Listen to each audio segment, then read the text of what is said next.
un polémico, diría yo, un ensayista polémico. Aquino Marrero Florián me honra con su amistad desde hace muchos años.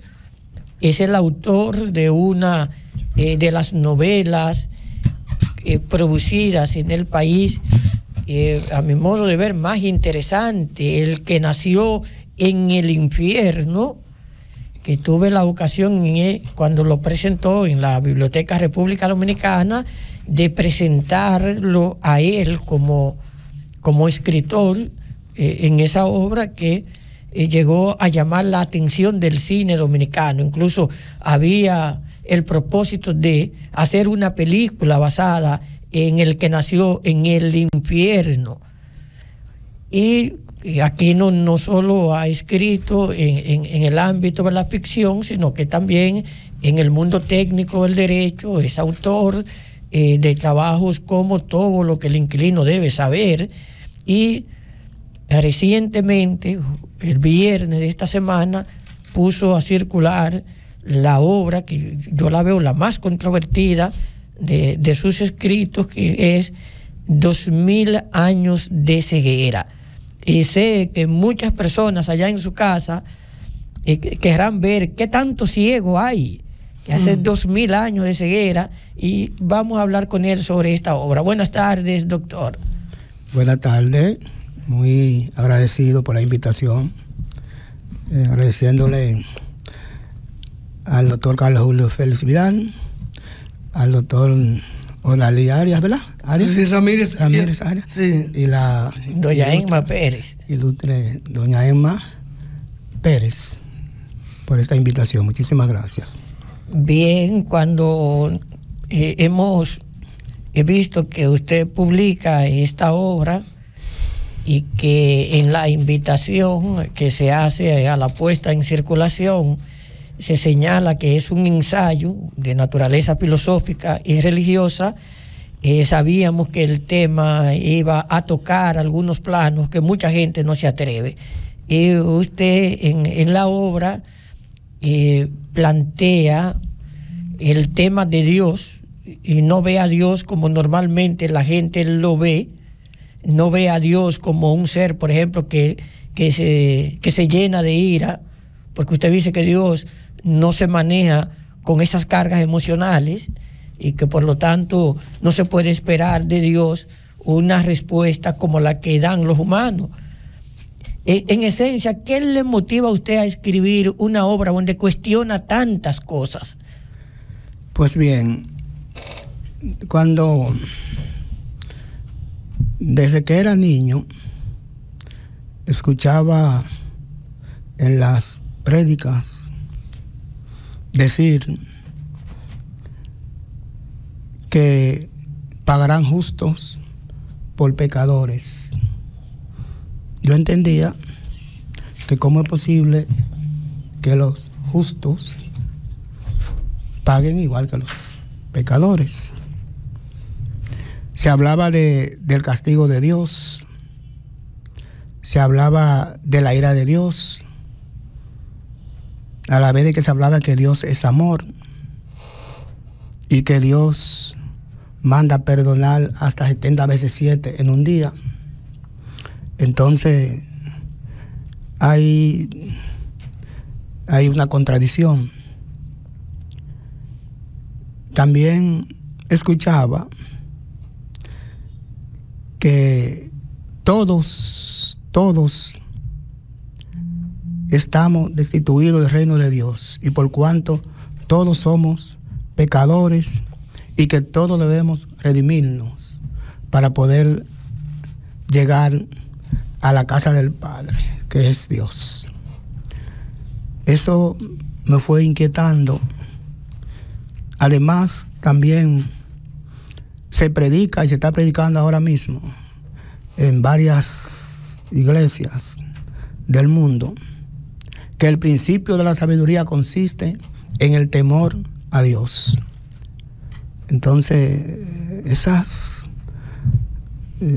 prédicas me inquietaron y me llevaron a que yo profundice que investigue hasta llegar a la conclusión de que el Dios que nos han vendido, que hemos tomado prestado, no es el Dios misericordioso, el Dios de amor, el Dios que la naturaleza es amor infinito, el Dios que no se mueve, como bien lo dijo el doctor Carlos Julio Félix Vidal, en el mundo de los sentimientos ni de las emociones,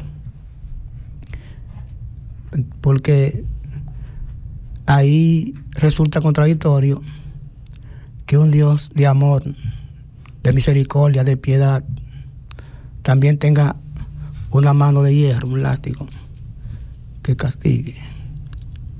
Y hemos llegado a la conclusión, y esto es un poquito delicado lo que voy a decir, de que Dios no premia ni castiga. ¿Usted cree que al final el Dios no tiene un infierno ni un lago de fuego para colocar a la humanidad ahí? Sí, no es concebible con la idea de Dios el que pueda aplicar castigos de esa naturaleza y que sean eternos. Sí, mira, para continuar con la pregunta de él, para ser un poquito más extensa, entonces usted en el análisis que usted está haciendo, Vidal, entiendo que él está totalmente de acuerdo con el Dios de Spinoza, ¿verdad? Porque ese es el planteamiento que usted hace. Dios ni daña, Dios es neutro, Dios, en el aspecto de la vida del ser humano, así como lo dice Spinoza. Porque nos han enseñado y lo hemos copiado, por así decirlo, de que Dios vive separado de nosotros. Y Dios nunca se ha separado de su creación. Dios es uno con su creación, con toda su creación. Pero lo del infierno, el infierno, el pecado, todas esas cosas fueron inventados, para, usando como herramienta el miedo, el temor, la ignorancia, para mantener a la gente bajo control y bajo dominio. Eso obedece a aquellas mentes que siempre han dominado y controlado, y se han buscado herramientas para poder controlar, sobre todo esta parte del mundo, el mundo cristiano, que es donde básicamente enfoco los 2000 años de ceguera, partiendo del nacimiento, los años perdidos de Jesús, que la Biblia no lo recoge y no saben por qué no lo recoge, y no sé cómo mucha gente no se pregunta, pero por qué si se habla desde Abraham, Moisés, Isaías, Jacob, Lot, y se habla incluso de Hermes, Trimegisto, Noé y Jesús, que apenas hace 2000 años y ha sido el personaje del que más se ha escrito, sobre todo en esta parte del mundo se ha hablado, y ningún libro hasta ahora recoge esos 18 años usted dice que dice de Jesús. Usted dice que Jesús estuvo en la India. Sabemos, la Biblia habla de que estuvo en Egipto, pero no habla de la India. Pero yo quiero preguntarle si matar no es un pecado. ¿Si matar? ¿Es un pecado? No, usted dice que cuando hablamos del pecado es como para ignorantes, para llevar... Entonces yo quisiera saber eso. Si una persona matar a otra no es un pecado. Bueno, viéndolo como pecado, yo creo que es una falta. Lo que yo no concibo la idea de pecado, porque Jesús nunca... Cuando hablamos de los 10 mandamientos, ¿cómo usted lo valora, esos 10 mandamientos? Bueno, qué bien esa pregunta, interesante, interesantísima. No matarás. Interesantísima. Yo digo que los 10 mandamientos de Moisés, literalmente, de Moisés, yo puedo concebirlo como el primer legislador unipersonal, por no decir unicameral, excelente. Entre los hombres más importantes dentro del contexto religioso filosófico, podemos citar a Moisés, a Constantino y a Jesús. ¿Por qué Moisés? Moisés, contrario a lo que dice las Escrituras, Moisés no tenía sangre hebrea, y esto es controvertido. ¿Por qué? Porque jamás la corte faraónica egipcia iba a permitir que alguien con sangre hebrea llegara a ser príncipe y un futuro rey faraón. Eso no le van a permitir. Porque los egipcios veían a los hebreos esclavos como inferior, como si fuera los nazis de la era de Hitler, a los judíos, lo veían como inferior. Moisés, y es por primera vez, creo que se dice, Moisés no era hijo de esclavo, no tenía sangre hebrea. Moisés era auténticamente egipcio. Moisés era hijo del hermano del faraón y del propio faraón. Moisés fue educado en lo que se puede considerar una de las mejores universidades. Moisés fue un incesto. Sí, Moisés sí. Hijo del faraón y de la hermana del faraón. Moisés estudió en el templo de Heliópolis, lo que se podría considerar una de las mejores universidades en la actualidad. Moisés dominaba gnosticismo, esoterismo, astronomía, muchísimas ramas del saber. Entonces Moisés le pidió al faraón de manera voluntaria le permitiera que los esclavos hebreos abandonaran Egipto. Y lo que lo hicieron de manera voluntaria, porque no todos abandonaron Egipto. Y Moisés lo condujo. Pero ¿qué sucede? Para hablar de los mandamientos. Moisés, que era un hombre ilustrado, como dije, ya se ha convertido en el primer legislador, a mi modo de ver. Moisés tenía que crear un instrumento de control. ¿Por qué?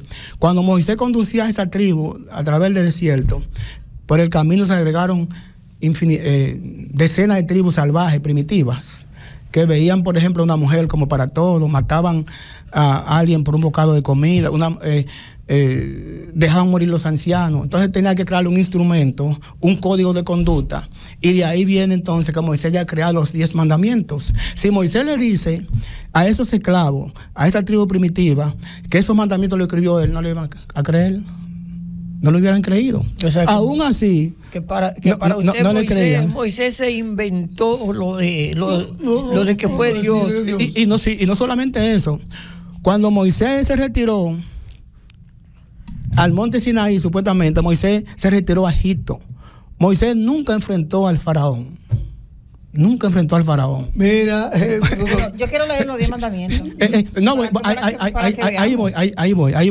Ay, Dios mío. Entonces, los 10 mandamientos, la mayoría tratan de que no matará. Amará a Dios sobre todas las cosas. Sí, pero ese mandamiento fue, se me pasó.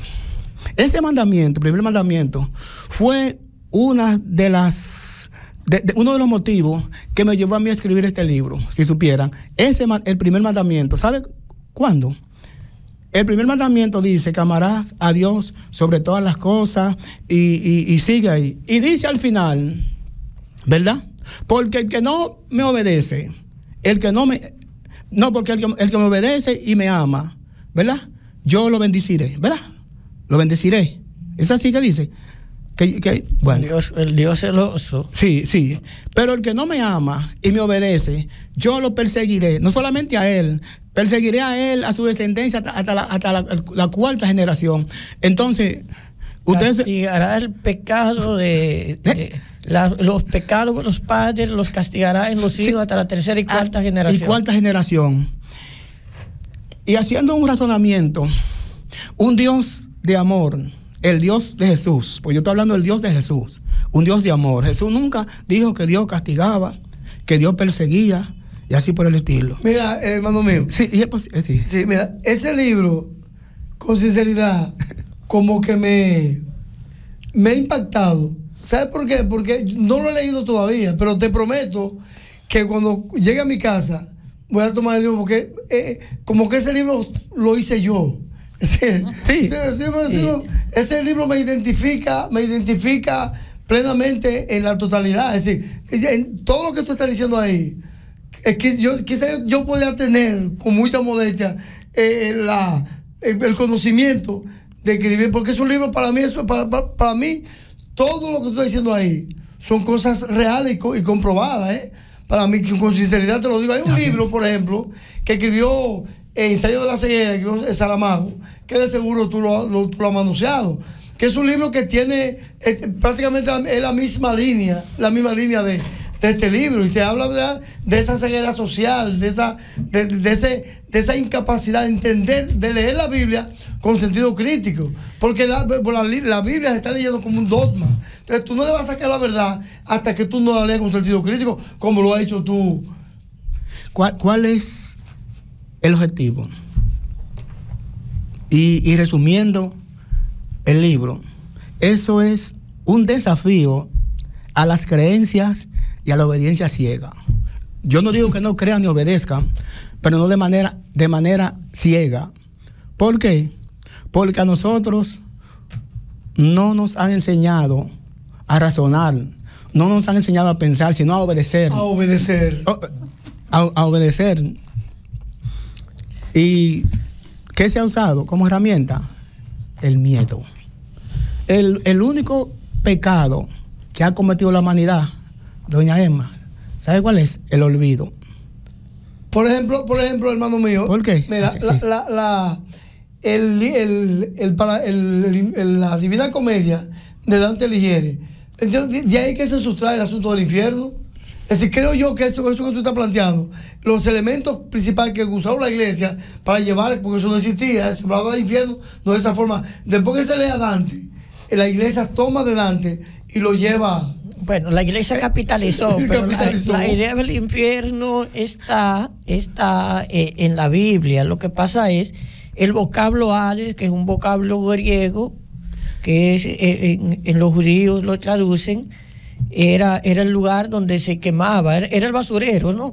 Sí. Que se prendía fuego, era la forma de eliminar la basura, y de ahí es que proviene la idea de infierno, o sea, el Hades, que luego tuvo la idea también, ahí era que se quemaban cadáveres también, pero en la Biblia sí se plantea, o sea, lo ve Hades, lo ve el limbo y los distintos estadios de la Divina Comedia parten a ti de una ficción, eso es una ficción ahí. Pero sí la Biblia plantea el infierno. Lo que pasa es que el doctor Aquino Marrero, él plantea que el Dios que él concibe, que él ve, no es un Dios que puede hacer venganza. O sea, tú tienes la idea, yo te pregunté, ¿tú crees que Dios al final castiga a la gente? No, jamás. Bueno. Porque totalmente de acuerdo. Yo pongo un ejemplo. Una madre que tiene varios hijos. Uno de sus hijos se va a un país lejano. Ese hijo nunca le hace una llamadita. No sabe si vive, si está muerta o qué sucede. Esa madre se entera que ese hijo está enfermo. Busca todas las formas y se va a ese país y se trae ese hijo para acá para cuidarlo. ¿Y ustedes creen que Dios es menos de ahí? ¿Es menos de ahí? No. Dios no tiene hijo favorito. Dios nunca ha hecho pacto, eso va a chocar con nadie, ni ahora ni nunca. Dios nunca le ha ofrecido a ningún ser humano algo. Dios nunca se ha pandillado con ningún grupo para en contra de los otros. O sea, Dios es un Dios de amor. Es un Dios de amor. Un Dios de amor. Y Dios es O sea, puro. Dios no tiene pueblo escogido, entonces. No, Dios no tiene ni pueblo escogido, ni tiene nada escogido, ni tierra prometida, ni tierra santa, todo lo que existe. Que todo eso que dice la Biblia, usted se lo lleva con la pluma. Porque la Biblia, ustedes saben que la Biblia fue escrita por creyentes y por religiosos, pero fue dirigida por políticos. Constantino era uno de los mejores políticos, un estratega político, y en interés de preservar el dominio de la humanidad. Eso, y lo ha logrado. Sí. Por eso hay libros que no están ahí. El libro de Judas, ¿por qué no aparece? La Biblia? Bien. Entonces, perfectamente. Cuando se reúnen, ustedes saben que hubo el primer concilio de Nicea en el año 325, cuando ya todos los discípulos, apóstoles, estaban muertos. Allá van 325 años de muertos todos. Sí. Pero en ese concilio fue, o sea, la gente que fue al concilio fue obligado. La convocatoria fue de más de 1.600 y apenas asistieron 300. Hubo gente que le sacaron un ojo. Claro. Y había una corriente de un obispo llamado Arrios. El Arrios. Que era totalmente contradictorio. ¿Y cuál fue el objeto? Definir la naturaleza de Jesús, si era cristiana o si era humana. Si era divina o si era humana. Perdón, claro, si era divina. Y él consideraba que Jesús no lo era. No lo era. Él no creía en la Trinidad. Bueno. Bien, son temas muy controvertidos. Ahora, usted da unos datos de... Usted hasta la fecha en que Jesús nació la dice en el libro. Veo que el 13 de septiembre. ¿Por qué usted da esa fecha? Bien, Jesús no pudo haber nacido en diciembre, porque la época de diciembre es una época de invierno, y el invierno es una época muy fría, sobre todo 2000 años atrás.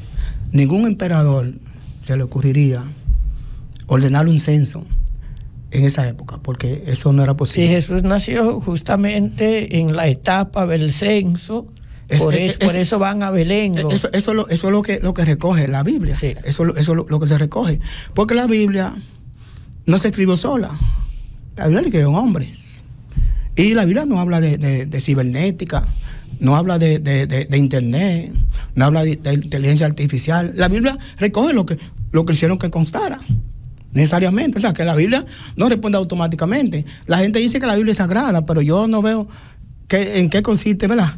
De que le llamen sagrado, porque es un libro que realmente responde a lo que la escribieron quisieron que constara en ese texto bíblico. De manera que, y además, como decía el doctor Odalí, para responder la pregunta del doctor Carlos Julio Odalí, hay una serie de libros descritos que lo consideraban apócrifos o no oficiales o anticanónicos. Entonces lo quemaron, otros lo escondieron, como el libro de Tomás, que se encontraron en los rollos del Mar Muerto.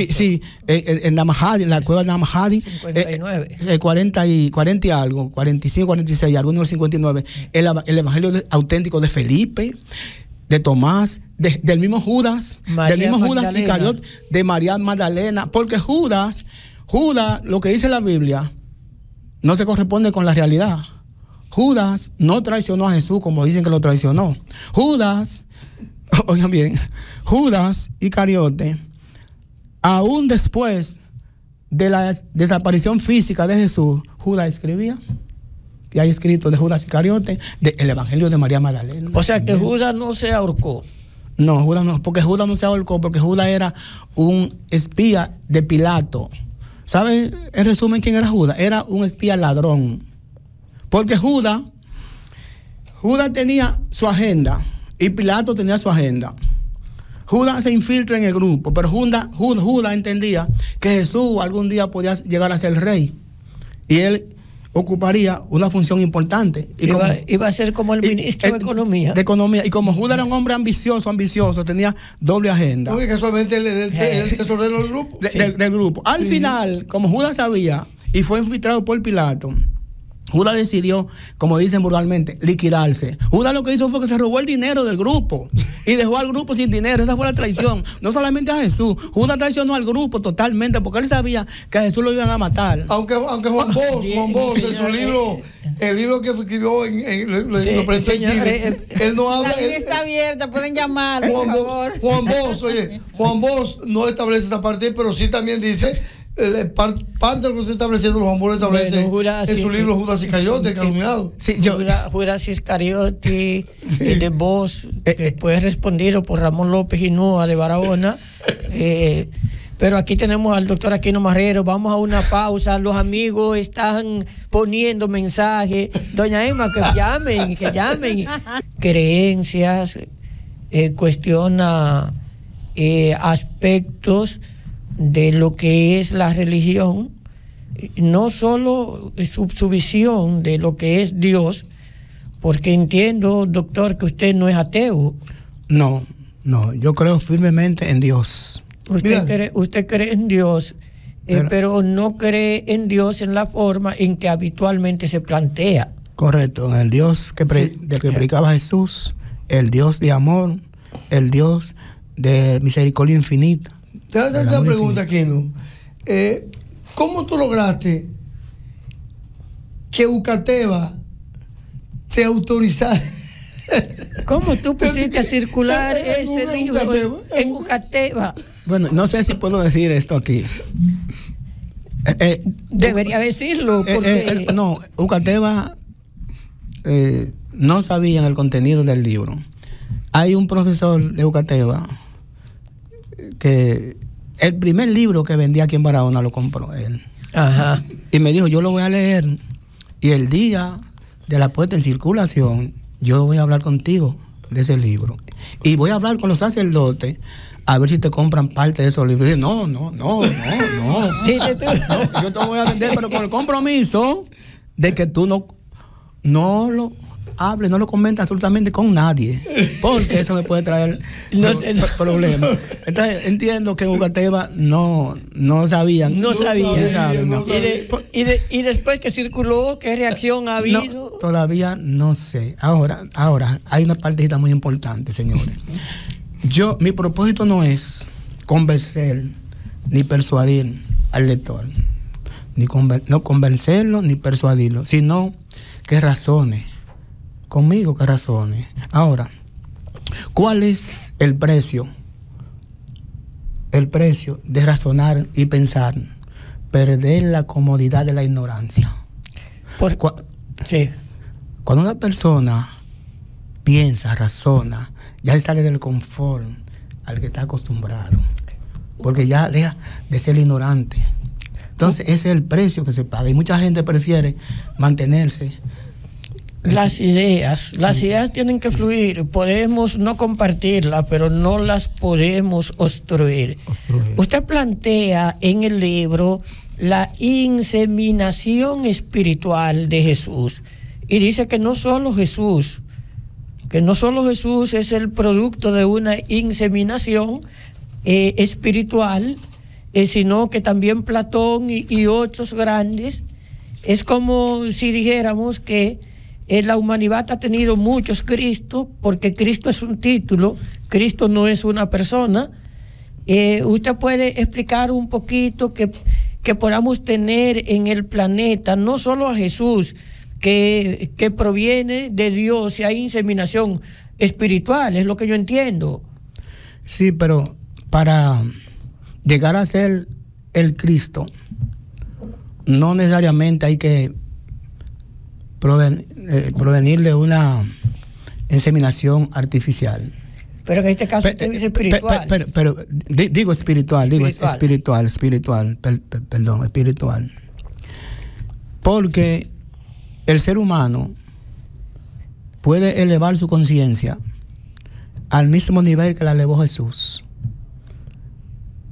El objetivo principal de Jesús era no enseñarnos, sino recordarnos el camino de regreso a la casa del Padre. ¿Jesús es Dios? No, ¿o no lo es? No, Jesús es el hijo en su visión, obviamente. Jesús es el hijo de Dios, pero Carlos Julio Félix, el doctor Carlos Julio Félix, el doctor Dalí Ramírez, la doctora doña Emma Pérez, Aquino Marrero, somos el hijo de Dios. ¿Y por qué? Porque en la creación no hay repetición. Cada uno es el hijo de Dios. No hay ninguna copia, es igual al original. No hay repetición. Entonces Jesús era el hijo de Dios. Pero yo no tengo inseminación. Jesús nunca dijo, yo soy el hijo único. La palabra única se la agregaron para endiosar a Jesús y sacar a Jesús de la categoría de humano y convertirlo en un ser divino. Pero divino, que hay que adorar a través de ¿quién? de los mediadores. El problema de todo lo que se escribe. Son los mediadores. Son los mediadores, los intermediarios. Es más, le voy a decir algo importante para que no se me escape. Y esto es fuerte, un poquito fuerte. Las religiones se crearon no para acercar al hombre a Dios, sino para alejar al ser humano de Dios. ¿Por qué? Porque la relación del ser humano con Dios es personal y directa. Pero si no hay mediadores, ¿a quién le van a ministrar? ¿De qué van a vivir esa gente que han vivido por decenas, por siglos, beneficiándose de la ignorancia y del miedo? Pablo señalaba que Jesús era el mediador entre Dios y los hombres. Jesús, diga la visión de Pablo o la visión que está escrita en uno de sus epístolas.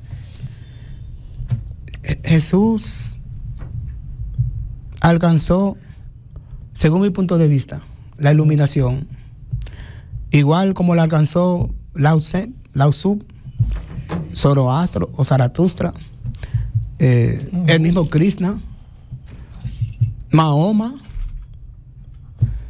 Mahavira, entre otros tantos. Entre otros. En cuanto a la inseminación artificial, espiritual, yo digo en el libro que hay algunas cosas que no se pueden detallar, porque si bien es cierto que la medicina los medicamentos tienen cierto efecto curativo, pero no menos cierto que hay que irla proporcionando poquito a poquito. Pequeñas dosis. A dosis, para que la gente pueda asimilarla.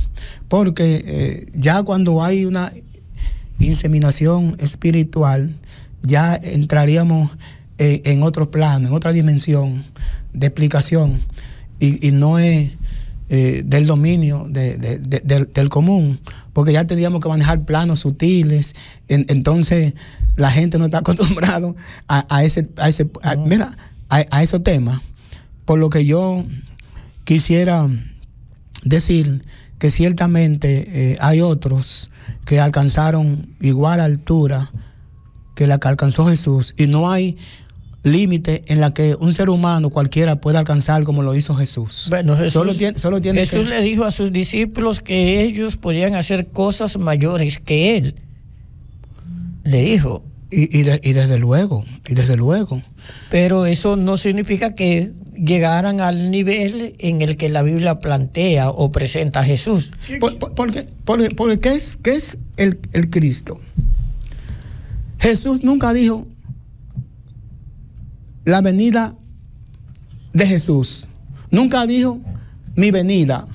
Jesús dijo la venida del Cristo. El Cristo es el despertar de la conciencia, la iluminación. Cuando una persona quiere la actividad crística, es que ya está por encima. Ya nada de lo que es humano lo ata. Porque ya ha despertado la conciencia, el despierto, igual que el Buda, la budeidad. Buda no era un hombre, Buda ya era algo, era como una titular, como un título, como una creencia. O sea, como decir, fulano de tal es doctor, porque alcanzó ese grado alto. Fulano de tal es ingeniero, fulano de tal es médico. O sea, el Cristo no es...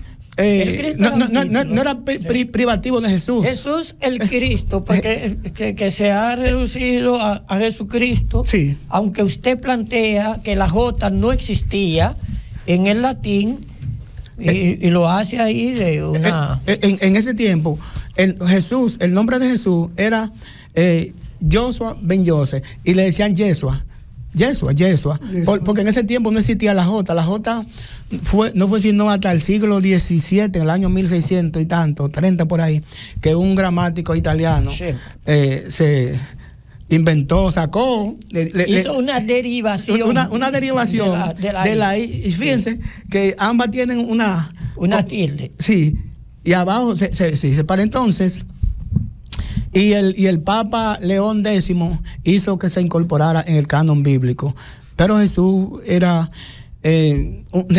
era un niño que, aunque tenía, ¿cómo le digo?, condiciones extraordinarias, pero Jesús interactuaba como un niño normal. Sí. Lo que sucede es que Jesús no lo mataron cuando era niño, porque la Madre María y José eran dos personas espiritualmente avanzados. La Madre María era una sacerdotisa del templo de Isis, de Egipto. Era una sacerdotisa, era una iniciada, una mujer de un avance espiritual extraordinario, y José también lo era. Entonces, bueno, Jesús viene de una familia que espiritualmente tenía un avance altísimo, contrario a muchos niños. Y si yo le hago una anécdota que no aparece en ningún libro, ni siquiera en ese de Jesús, no sé si tengo tiempo para hacerlo. No, el tiempo ya lo tenemos, pero en otro momento vamos a tener que seguir abordando con Aquino Marrero, porque hay mucha gente inquieta con este libro. Bueno.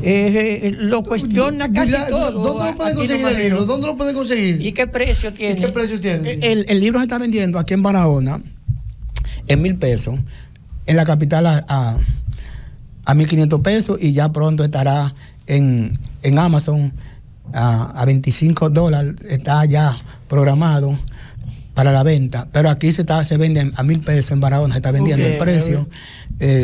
Hasta ahora lo consigue a través de mí, porque yo mientras tanto yo tengo que promoverlo. Pero sería bueno que lo pongas en alguna librería acá. Pero aquí hay librería en Barahona.